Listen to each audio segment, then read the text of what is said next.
Live from KSAT 12, the Nightbeat starts right now. Tonight, we're seeing what happened moments before police in Austin arrested a man accused of going on a shooting rampage and killing 6 people. It is this man, Shane James Jr. Investigators say he killed his own parents at their East Bexar County home earlier this month, then drove to Austin and killed at least 4 other people. Austin police released body camera video. It shows the events of December 5th when officers responded to a burglary call at a home in Southwest Austin. And that's where they say they found James. Now, you're not going to see him, but you are going to hear several gunshots.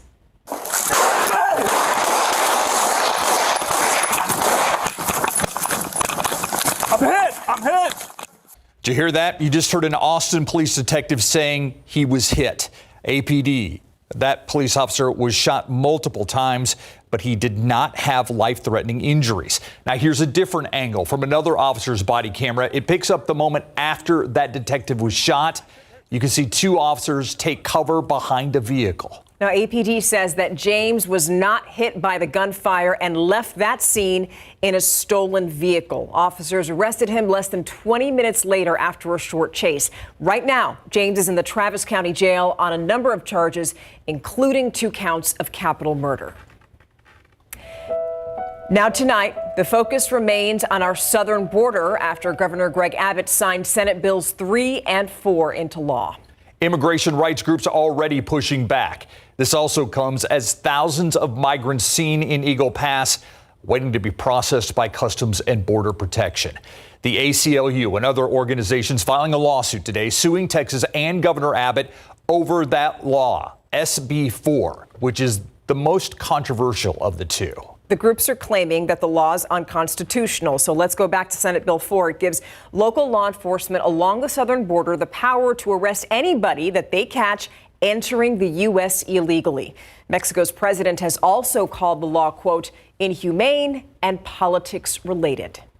Quite frankly, I'm not interested in becoming stormtroopers for the governor.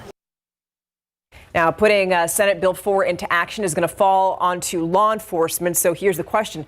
Will officers be able to enforce it when that law takes effect in March? The Night Team's John Paul Barajas took that question to leadership on the border and here in Bexar County. And I think that this is going to end up being just a bullet point on somebody's campaign literature in the future. I don't think that any actual thought was given. Our job is not to like or dislike or agree or disagree with laws. Our job is to enforce Texas laws. With Governor Abbott's signature, Texas law enforcement will soon have the authority to arrest people they suspect are in the U.S. illegally. And that's already leading to questions from law enforcement leaders. Stopping people based on how they look could raise an issue of racial profiling. And that's something that we will not allow our officers to do. Chief Cesar Torres leads the police department in Mission just west of McAllen. He says his officers will enforce the new law if it comes up, like someone being stopped for a separate offense. But Bexar County Sheriff Javier Salazar tells us his department is looking for clarification. And even then, we've got actual violent crimes occurring in our county every day, literally. I don't know that we want to put a whole lot of time into chasing people down because they look like they might be here illegally. Both the sheriff and police chief admit crossing into federal issues is uncharted territory. Part of the law does allow them to show paperwork showing that they've been accepted under asylum. The average law enforcement officer here, Texas peace officers, is not even going to know what they're looking at. I mean, we got to have classroom instruction so we can set the boundaries. We asked the Texas Commission on Law Enforcement if the new laws would change training requirements. It's in a statement that reads in part, no determination has been made at this time as to additional training, if any, required to properly scrutinize federal immigration documentation, such as visas or permanent resident cards. Should new training be required, TCO will work with our federal partners, law enforcement agencies, and constituent groups to develop such training. Now, the new legislation goes into effect in March, but it could face legal challenges. Several state and U.S. lawmakers have asked the Department of Justice to intervene. And on top of that, the ACLU and El Paso County filed a lawsuit today. They argue the law encourages racial profiling, can lead to family separations, and can also deny migrants the chance to request asylum. Steve, Stephanie? Yeah, it's going to spend some time in the courthouses around our country. Thank you, John All right, Paul. JP, thank you. And now, while lawmakers and other groups try to figure that out, law enforcement along the border are dealing with this right now in real time. That's hundreds of people along the border of Piedras Negras, Mexico, and Eagle Pass, Texas, trying to get into the U.S. Hundreds, thousands, and that's leading to more delays. Yeah, Border Patrol has closed rail bridges in El Paso and Eagle Pass. We told you about that last night. So what that basically means is that cargo isn't coming into or out of those two specific ports. Our Daniela Ibarra joins us now live from Eagle Pass tonight. Daniela, lawmakers and companies have said that closing these bridges is hurting the economy. So let's go back to Border Patrol. Why did they make that call? Well, they say it's really because of the large number of people that we're seeing. Behind me, you might be able to see these reflective silver things. Those are blankets that migrants are having wrapped around them because they want to stay warm out here. It's pretty chilly out here, but we see a couple hundred lined up here, and this is really the busiest that we've seen all day. But like I said, they're covered up so you can't see their heads. And that's really the reason that Border Patrol is out here, is because they have so many people that they need to go through and process. And they actually say that they're so overwhelmed that they're actually sending other people, or these migrants, to other locations around Texas to be processed. Yeah, you can see the glimmering of those blankets that you're talking about behind you there, Daniela. Talk about how many people were there today and how that compares to a normal day along the border. So for today's numbers, Steve, we're going to have to wait until tomorrow because I have to count everything up. But what we've been told is that yesterday was the busiest day. They had around 5,000 people cross here in Eagle Pass, which is close to a record is what I'm being told. And we're expected to get those numbers from today, tomorrow. But just to give you a perspective on how big of a deal that is, here in Eagle Pass, usually Border Patrol sees about 1,000 a day. So about 5 times more. Wow. And that's the whole reason that Border Patrol said that they're doing this, that they shut down those rail lines because they're having to process all of these people. They need to divert resources to that. Our Daniela Ibarra joining us now live from Eagle Pass. Thank you so much for your report, Daniela. In other news tonight, Texas Attorney General Ken Paxton is celebrating a win. We recently told you that the Biden administration was trying to stop the state of Texas from placing razor wire along its border to stop people from coming into Texas from Mexico. Well, tonight, a U.S. appeals court said that the Biden administration can't do that. The Fifth U.S. Circuit Court of Appeals sided with the Texas AG and said that immigration authorities cannot destroy the fencing while Texas appeals a judge's ruling. Now, that wire fencing was installed as part of Operation Lone Star. To other news on the Nightbeat, it would be a major blow to the Trump campaign if it stands. The Colorado State Supreme Court using the 14th Amendment to remove former President Donald Trump from the state's 2024 ballot. That post-Civil War amendment's vague language bars officials who take an oath to support the Constitution from future office if they engage in insurrection. A member of Trump's campaign team wasted no time responding to Colorado's decision. In a statement, that spokesman announced Trump will file an appeal to the United States Supreme Court and that, quote, "We have full confidence that the U.S. Supreme Court will quickly rule in our favor and finally put an end to these un-American lawsuits," end quote. Now, keep in mind, if the U.S. Supreme Court decides to make a ruling on the appeal, it would set precedent for other states and possibly give them a chance to follow suit. Back here at home, a San Antonio nonprofit says that more homeless people in Bexar County are dying. SAM Ministries has been tracking homeless deaths in the community for 17 years. And this year, it says that 326 people died, which is almost double from last year, which was also a record year. Its CEO thinks that the numbers are up because SAM is more aware of the deaths and simply there just are more deaths. Some people may think that we're monsters or something like that. We're human. We have the same feelings as they do. And we hurt, especially when our loved ones pass away. Even though they might not be our immediate family, but they're still part of our family. And we love them. SAM Ministries is hosting its annual Homeless Persons Memorial Service this Thursday at 7 p.m. They're going to gather at Milam Park on Commerce Street downtown to read out the names of the people who died. And SAM says that this year the oldest person was 94 and the youngest just 11 days old. The holiday travel rush this year expected to be one of the busiest, with more than 100 million people flying this season from coast to coast. TSA says they'll screen close to 2.5 million passengers per day. On top of normal holiday travel, weather already playing a big role in flights. By the way, the busiest air travel day expected to be this Thursday. All right, but maybe you're driving to visit relatives this holiday. Well, happy holidays to you, because locally, gas prices have dropped 25 cents in the last month. The average price for a gallon of regular gas is $2.58 a gallon in Bexar County. But here's the thing, though. We can't get used to it because prices are going up. AAA says that oil tankers are having to reroute to avoid violence along the Middle East. And if that problem continues, gas prices could go up during a time of year when they typically go down. Now, statewide, the average cost of a gallon of gas is just 1 cent more expensive than the local average, $2.59, while the average price in the U.S., that remains well above the cost here at $3.08 a gallon. Crime involving teenagers was up this year. We're going to take a look at what kinds of crimes that were involved in, but we're also going to talk about how the community can help flip this trend. A mild weather pattern taking shape, not a big change in temperatures in the days ahead. However, we're getting into a damp pattern. We'll talk about that, what it means, and how much rain we could see in just a bit.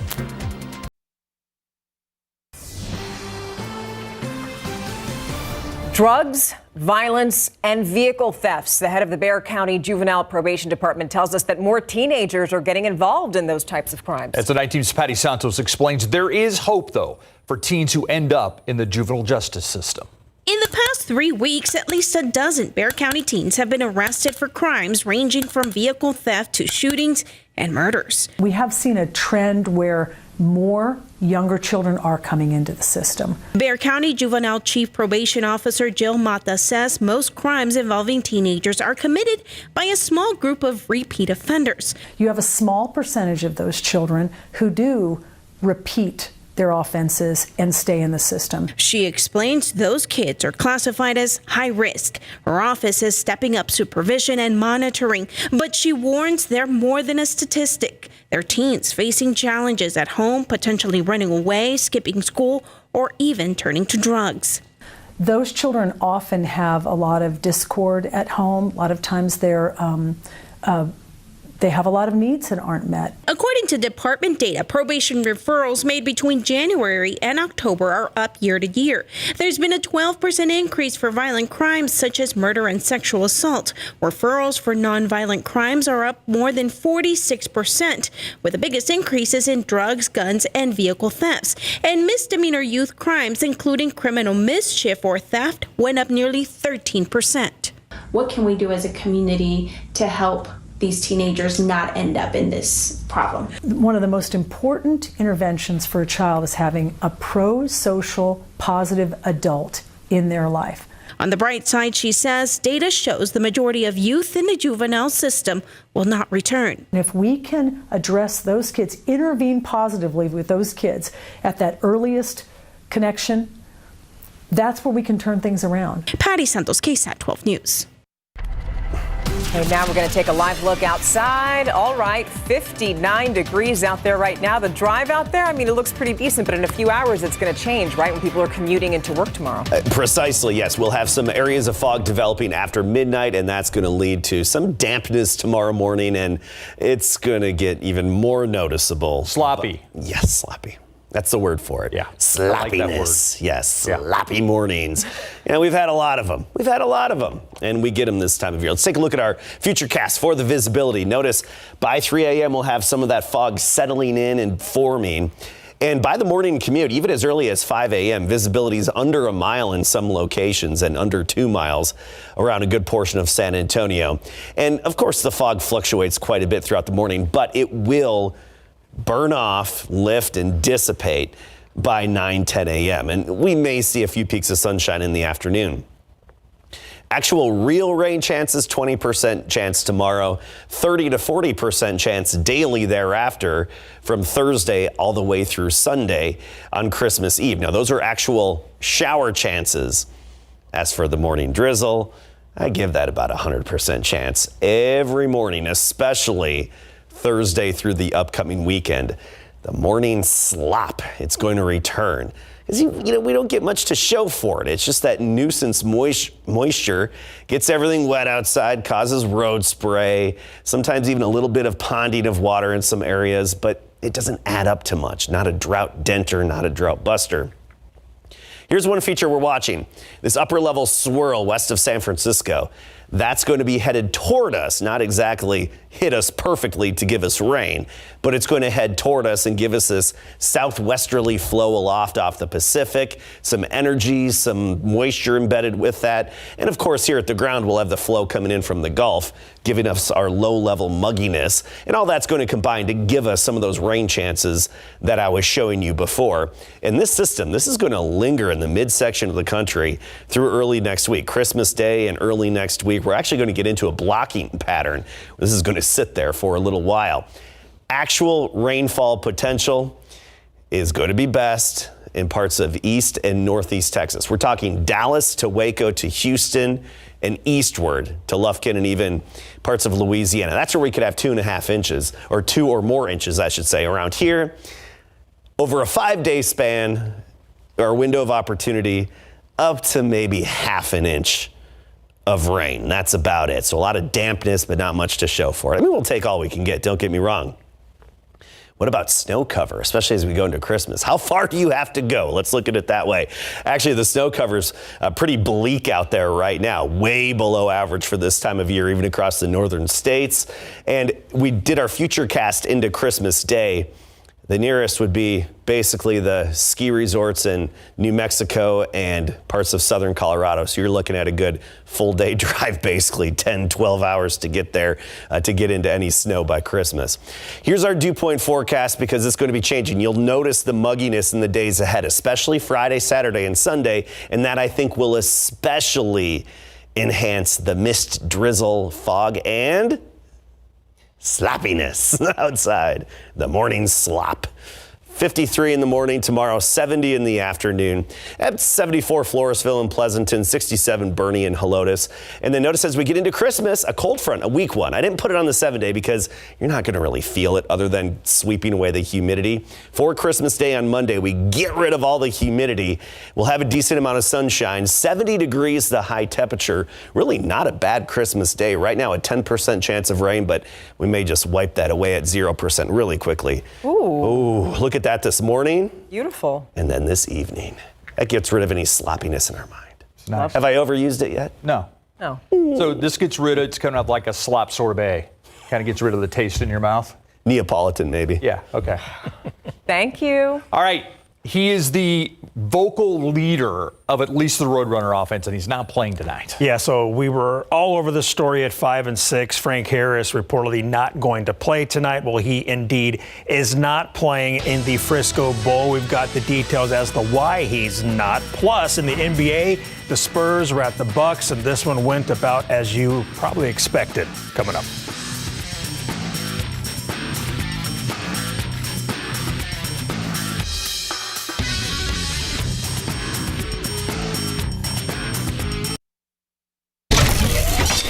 Here's UTSA quarterback Frank Harris during pregame at the Scooters Coffee Frisco Bowl following reports that he was unlikely to play tonight. KSAT 12 Sports' Mary Rominger approached him and asked him his status, and Frank politely told her that he didn't know yet. A little bit later, after going back to the locker room, Frank returned to the field without his pads, meaning he wasn't going to suit up. Then at 7:32 p.m., UTSA football emailed a release that said he was not going to play in the Frisco Bowl tonight due to a shoulder injury sustained during the Tulane game November 24th. Coach Traylor said in a statement, quote, "They're all heartbroken that Frank will not get to play tonight against Marshall in what would have been his final game as a Roadrunner," end quote. And Frank said in a statement, quote, "I'd do anything to be out there with my teammates, but unfortunately I cannot. God has something bigger in store for me. To the fans, thank you for all the love and support over the last 7 seasons. I truly appreciate it and don't take it for granted. It's something I will remember for the rest of my life. I won't be able to play tonight, but I'll be right there on the sidelines supporting and cheering on my teammates to what we hope is our first bowl win," end quote. So that means redshirt freshman Owen McCown made his first start of the season. After a rough beginning, throwing 2 interceptions, McCown got it going. Second quarter down 14-0. The lefty goes over the top to Tyke Ogle-Kellogg for a huge 41-yard gain down to the 3-yard line. That will lead to this 3-yard touchdown run from Robert Henry, cutting Marshall's lead in half 14-7. Less than 2.5 minutes later, the Birds tie it up. McCown play action, then throws a short pass to Joshua Cephas, and he does the rest, 44 yards to the house, and this game is tied at 14 all. UTSA led 21-17 in halftime. McCown had 186 yards passing, 1 touchdown pass, 2 picks, and a team-high 43 yards rushing at the half. Now, his dad is former NFL quarterback Josh McCown. We'll have more on the Frisco Bowl tomorrow at 5 p.m. and KSAT.com.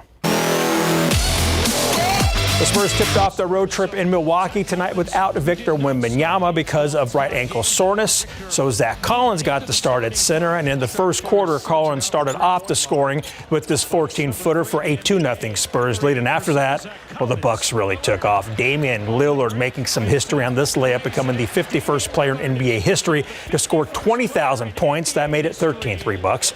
Less than a minute left in the quarter now, and Dame adds 3 more to that total. Dribble, and the triple is good, and the Bucks led 44-24. They were up 44-26 after 1, 72-59 at halftime. Early third, the Spurs trying to mount a comeback against the second-best team in the East. Jeremy Sohan down low, passes the ball out to Collins for 3. It's good, and the Spurs are down 10, 74-64. Moments later, Spurs ball, Sohan drives in. He gets denied, but Keldon Johnson is there to clean it up, and the Spurs are within 8, 74-66. But the Bucks restore order behind Dame from downtown. Nothing but net. The Bucks go up by 17. The Spurs made it closer in garbage time, but they lose 132-119. Dame with a game-high 40 points. Keldon led the Spurs with 28. So the Spurs will make a trip to Chicago to face the Bulls Thursday night as they continue their 3-game road trip. Some other big NBA news tonight. Memphis Grizzlies star Ja Morant made his return after serving a 25-game suspension for flashing a gun in a video on social media. He finished with 34 points, 8 rebounds, which included this game-winning buzzer beater to defeat the Pelicans 115-113. Now that's how you make an impact in your season debut. How about that? Texans tight end Dalton Schultz came up big in Tennessee after the break. Football coverage brought to you by Davis Law Firm. If you want to talk about making a play when your team needs it most, look no further than Texans tight end Dalton Schultz' amazing catch with just 4 minutes left in the game against the Tennessee Titans this past Sunday. Schultz ripped the ball away from Titans corner Roger McCreary to set up the game-tying touchdown, which led to the Texans' overtime win. Head coach DeMeco Ryans shared how important Schultz has been to the squad this season. When you have a tight end who can, really threaten the middle of the field, right? And when you talk about coverage on mismatch coverage on linebackers or safeties, having Dalton, right, with his ability to work the middle of the field is huge for us. And no play bigger than the one, right, he took away from their defender there. I don't know if that's an interception or reception, but it was a great play by Dalton right there. A big-time play of him being aggressive at the catch point. So it was good to have him back and seeing him make those plays for us. Texans will next host the Cleveland Browns on Christmas Eve at noon, and it's being reported that QB C.J. Stroud remains in concussion protocol and will likely miss that game. That's scary right there. You hope for the young man that he gets through that protocol and everything's okay. Yeah, that's scary indeed, man. Yeah. All right. Thanks, Larry. We'll be right back.